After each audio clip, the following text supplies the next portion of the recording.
తెలుగు రాష్ట్రాల్లో అతిపెద్ద lift manufacturer lifts ట్రై.com dealership కూడా ఇవ్వబడును.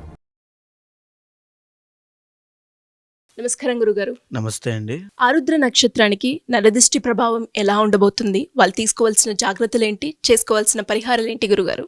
ముఖ్యంగా అందరికీ తెలియాల్సిన విషయం ఏంటంటే అమ్మా, నక్షత్రము నరదృష్టి వాటికి సంబంధం ఏంటని చాలా మంది అనుకుంటూ ఉంటారు. కానీ జ్యోతిష శాస్త్రపరంగా కొన్ని నిర్దిష్టమైనటువంటి రాశులకి, నక్షత్రాలకి, వాటికి వాళ్ళ యొక్క శక్తి సామర్థ్యాలు, వాళ్ళకు వచ్చే ఆరోగ్య సమస్యలు, వాళ్ళు తీసుకోవాల్సిన జాగ్రత్తలు, ఏ దశల్లో వాళ్ళు అనుకూలిస్తారు, ఏ దశల్లో వాళ్ళకి ప్రతికూలమైన పరిస్థితులు వస్తాయి అని చెప్పి చాలా కూలంకషంగా జ్యోతిష్ శాస్త్రం ఆల్రెడీ చెప్పింది. అయితే ఇప్పుడు ఒక నరదృష్టి అనేటువంటి ఒక ఎక్స్టర్నల్ నెగిటివ్ ఫోర్స్ అనేటువంటిది ఈ రాశి లేదా నక్షత్రంలో ఉన్నటువంటి జనం మీద పడడం వల్ల దానికి అనుగుణంగా వాళ్ళ శక్తి సామర్థ్యాలకి వీళ్ళు ఎలా రియాక్ట్ అవుతారు అనేటువంటిది మనం చెప్పొచ్చు. తద్వారా రాబోయేటువంటి ప్లానటరీ పొజిషన్స్ ఆధారంగా మనం వాళ్ళు ఏ జాగ్రత్తలు తీసుకోవాలో కూడా చెప్పొచ్చు. సో ఇప్పుడు మనం మాట్లాడుకునేది నరదృష్టి అనేటువంటి అంశం కాబట్టి అమ్మా, నరదృష్టి అంటే ముఖ్యంగా అది చాలా సామాన్యమైన విషయం అని చాలా మంది అనుకుంటూ ఉంటారు. కానీ అందులో ముఖ్యంగా 5 భాగాలుగా విభజించబడిందండి. మొదటిది సామాన్యమైన నరదృష్టి. అది ఉదాహరణకు మీరు ఏదైనా ఫోన్ కొనుక్కున్నారు, ఒక శారీ కొత్తతో కొనుక్కున్నారు, ఒక వాచ్ కొనుక్కున్నారు, లాంటివి చేశారనుకోండి. మీరే 10 మందికి చూపించాలి, అందరూ చూడాలని కట్టుకోవడము, లేకపోతే చూపించడం, పని కట్టుకుని మరి చూపిస్తూ ఉంటారు. దానివల్ల వాళ్ళు ఖచ్చితంగా వాళ్ళ దృష్టి పడుతుంది, అభినందనలు, ప్రశంసలు అన్నీ ఉంటాయి. దానివల్ల ఒక సామాన్యమైన నరదృష్టి, దానివల్ల ఒక 2 రోజుల వ్యవధిలో మీకు తలనొప్పి, జ్వరము, నిద్ర పట్టకపోవడం, ఆకలి లేకపోవడం లాంటివి ఖచ్చితంగా జరుగుతాయి. మైగ్రేన్ లాంటివి, హెడేక్స్ లాంటివి వస్తాయి. సో దాన్ని మీరు మీ భగవద్ ఆరాధన వల్ల, లేకపోతే మీ యొక్క నిత్య జీవన విధానం వల్ల ఈజీగానే ఓవర్కమ్ అవ్వగలుగుతారు. ఓకే. అయితే ఇక రెండవది మహానరదృష్టి అని ఉంటుంది. సో ఈ మహానరదృష్టి అత్యంత ప్రమాదకరమైందండి. ఎలా అంటే యాక్సిడెంట్స్ మీద యాక్సిడెంట్స్ అవ్వడము, వాహన నష్టాలు, వస్తు నష్టాలు కలగడము, ఇంట్లో తీవ్రమైన ఆరోగ్య సమస్యలు, ఒకరి తర్వాత ఒకరు చనిపోవడము, లేకపోతే ఒక ఇల్లు కడతారండి కొత్తగా, చాలా బాగుండాలనే ఉద్దేశంతో ఇల్లు కడతారు. దాని మీద ఎప్పుడైతే మహానరదృష్టి ప్రభావం సోకుతుందో ఇల్లు అర్ధాంతరంగా మధ్యలో ఆగిపోవడం లాంటివి జరుగుతాయి. ఇక మూడవది సంభోగ దృష్టి అని ఉంటుందండి.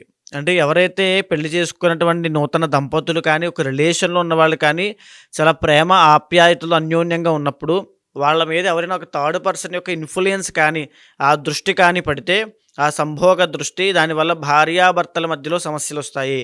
మ్యారీడ్ లైఫ్లో ఇష్యూస్ వస్తున్నాయంటే కారణం సంభోగ దృష్టి అయి ఉంటుంది. జాగ్రత్తగా చూసుకోండి. అయితే దానివల్ల అక్రమ సంబంధాలకు దారితీయడం, డైవర్సుల దాకా వెళ్ళడం లాంటివి ఖచ్చితంగా జరుగుతాయి.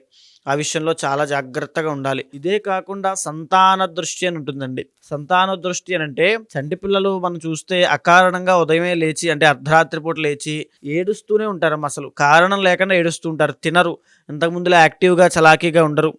ఎప్పుడు ఒక పేలమొహం వేసుకొని చిక్కిపోవడము, లేకపోతే డైజెషన్ ప్రాబ్లమ్స్ అవ్వడం, వామిటింగ్స్ అవ్వడం లాంటివి జరుగుతుంటాయి చిన్నపిల్లలకి.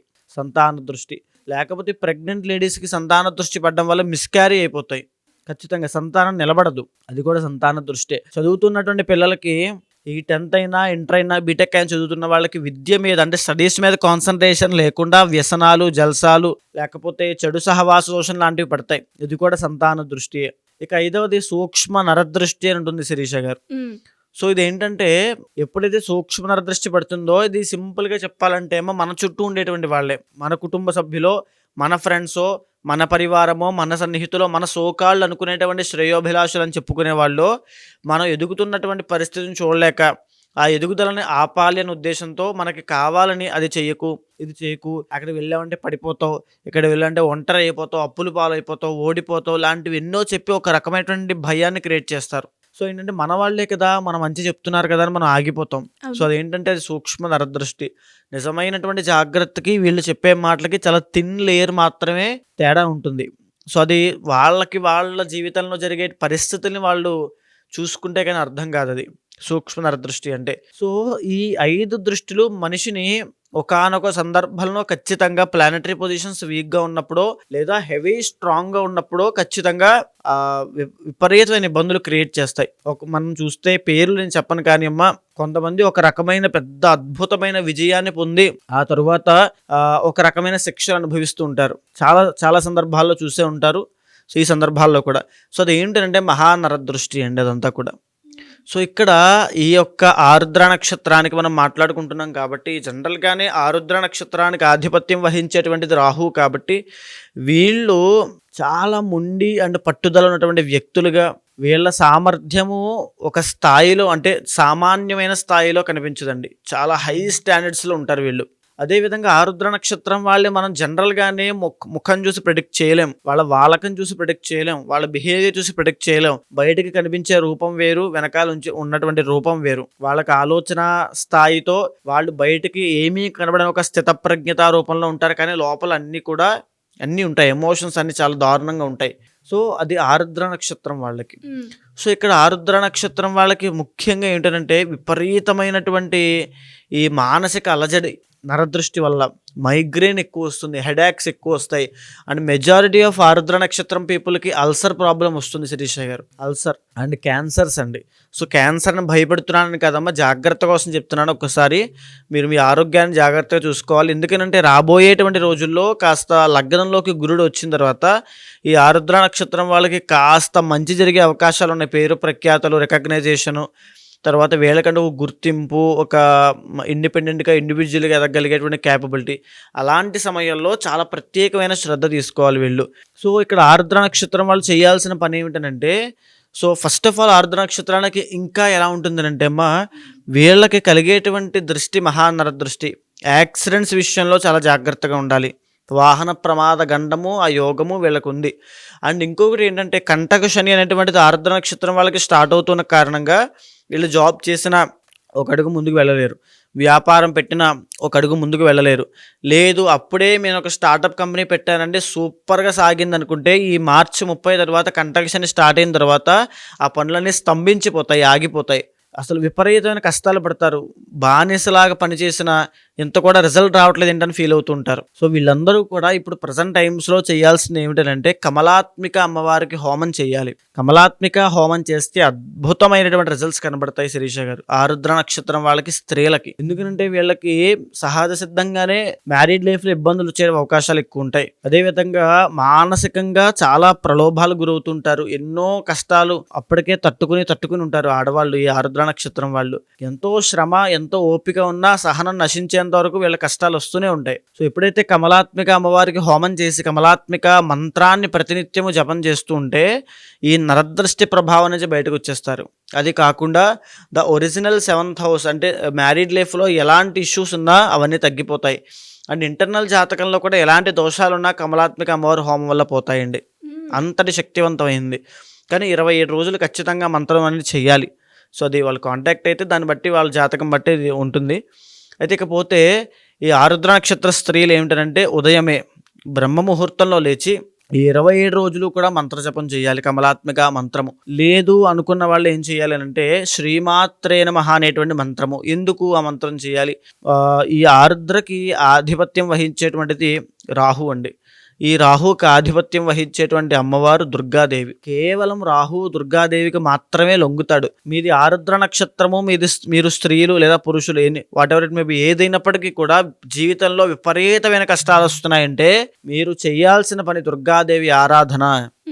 సో మీ ప్రతి నిత్యము కూడా దుర్గాదేవిని మీ జీవితంలో నింపుకోవాలి. శ్రీమాత్రే నమః అనేటువంటి మంత్రాన్ని ప్రతి నిత్యము 1,00,000 సార్లు 2,00,000 సార్లు చేయడం వల్ల జీవితంలో ఒక టర్నింగ్ పాయింట్ వస్తుందండి. అది 1,00,000 2,00,000 ఎవరు చేస్తారులే అనుకుంటూ ఉండొచ్చు చాలామంది, కానీ దాని నుంచి వచ్చే రిజల్ట్ ఆ రేంజ్లో ఉంటుంది. అమ్మవారి పాదాల దగ్గర మన మనసుని ఎప్పుడైతే అర్పిస్తామో మన మనస్సుని, బుద్ధిని, అహంకారాన్ని, మన శరీరాన్ని ప్రతిదాన్ని అమ్మవారి పాదాల దగ్గర పెట్టి మన సరెండర్ అవుతామో ఆ మంత్రానికి, ప్రతిదీ కూడా అమ్మవారి చూసుకుంటుంది. ఏదైతే మనం ప్రశ్న అడుగుతామో దానికి సమాధానం వస్తుంది, ఏదైతే సమస్య చెబుతామో దానికి పరిష్కారం వస్తుంది. ప్రతిదీ కూడా అమ్మే చూసుకుంటుంది. అయితే ఇకపోతే వీళ్ళకి ఆరుద్ర నక్షత్రం వాళ్ళకి ఏమిటంటే రాహు ఆధిపత్యం కాబట్టి అండి గోమేధికం అని ఉంటుంది.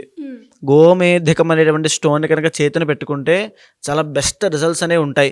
ఇంకా అందరూ గోమేధికం పెట్టుకోవచ్చా నక్షత్రం బట్టి అంటే కాదు. ఇంటర్నల్ జాతకంలో ప్రతి ఒక్కరికి శిరీష గారు ఒక్క విషయము, ఎవరైనా సరే జీవితంలో ఎదగాలని అనుకుంటూ ఉంటారు.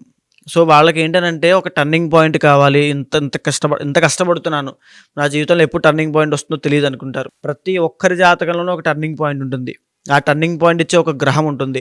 ఆ గ్రహం ఏంటో తెలుసుకుంటే, అది ఎప్పుడు వస్తుందో తెలుసుకుంటే, వాళ్ళ ప్రయత్నాన్ని, ఆలోచనని, కష్టాన్ని ఆ టైంలో కనుక పెట్టగలిగితే, శ్రద్ధ చేసి, ఖచ్చితంగా ప్రతి ఒక్కరు సక్సెస్ అవుతారు. సో అది ఎలా తెలుస్తుందంటే, ఇంటర్నల్ జాతకంలో వాళ్ళ ప్లానటరీ కాంబినేషన్స్ బట్టి తెలుస్తుంది. ఆ ప్లానటరీ కాంబినేషన్స్ ఎక్కడి నుంచి వస్తాయంటే వాళ్ళ పూర్వజన్మ కర్మ వల్లే వస్తాయి. సో అలాగా అది డిసైడ్ చేసి, అది అక్కడ ఏ పరిహారం వాడాలి, ఎలాంటి టైంలో ఎలాంటి డెసిజన్ తీసుకోవాలో తెలిస్తేనే వాళ్ళ సరైన మార్గంలో వెళ్తారు. మీరు అన్నట్టుగానే గురుగారు, ఎవరికైనా కూడా జాతకంలో నరదృష్టి ప్రభావం ఉంది, మాకు దాని నుంచి మేము బయటపడాలి అనుకుంటున్నాం, దానికి సంబంధించిన పూజలు చేసుకోవాలి అనుకునే వాళ్ళైనా కావచ్చు, లేదు ఎస్పెషల్లీ మీరు అన్నట్టుగానే మీరు చెప్పిన క్యారెక్టరిస్టిక్స్లో ఎవరికైనా కూడా ఎలాంటి ప్రాబ్లం నుంచైనా దీనికి సొల్యూషన్ అంటూ ఏంటి, ఆస్ట్రాలజీ పరంగా మేము మిమ్మల్ని అప్రోచ్ అవ్వాలి అనుకునే వాళ్ళు మిమ్మల్ని ఏ రకంగా అప్రోచ్ అయ్యే ఛాన్స్ ఉందంటారు? తప్పకుండా అండి. మీకు కింద కనిపించినటువంటి నెంబర్కి కాంటాక్ట్ అయితే మా వాళ్ళు మీకు డీటెయిల్స్ ఇస్తారు. అపాయింట్మెంట్ తీసుకోండి. తప్పకుండా నేను మాట్లాడతాను. మీ date of birth, time of birth, place of birth 3 కావాలి. వాటి బట్టి మీ జీవితంలో ఎలాంటి జరుగుతున్నాయో కూర్చుని ఇద్దరం,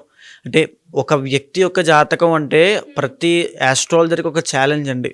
ఇప్పుడు దాకా నేను 100 మంది జాతకానికి చెప్పాను, అన్నీ నిజమయ్యాయి అంటే 101 కూడా నిజం అవ్వాలి. అది ఒక ఆస్ట్రాలజర్గా నా తాపత్రయం కూడా. కాబట్టి వాళ్ళ జీవితంలో ఏదైతే జరుగుతున్నాయో వాటిని కూలంకషంగా చూసి, చర్చించి, వాళ్ళ జాతకంతో సమన్వయం చేసిన తర్వాత ఏ పరిహారము, ఏ మంత్రము, ఏ టైంలో ఏ డెసిషన్ తీసుకోవాలో చూస్తాను, నేనే చెప్తాను. ఖచ్చితంగా మీతో మాట్లాడతాను. ధన్యవాదాలు గురుగారు. నమస్తే అమ్మా.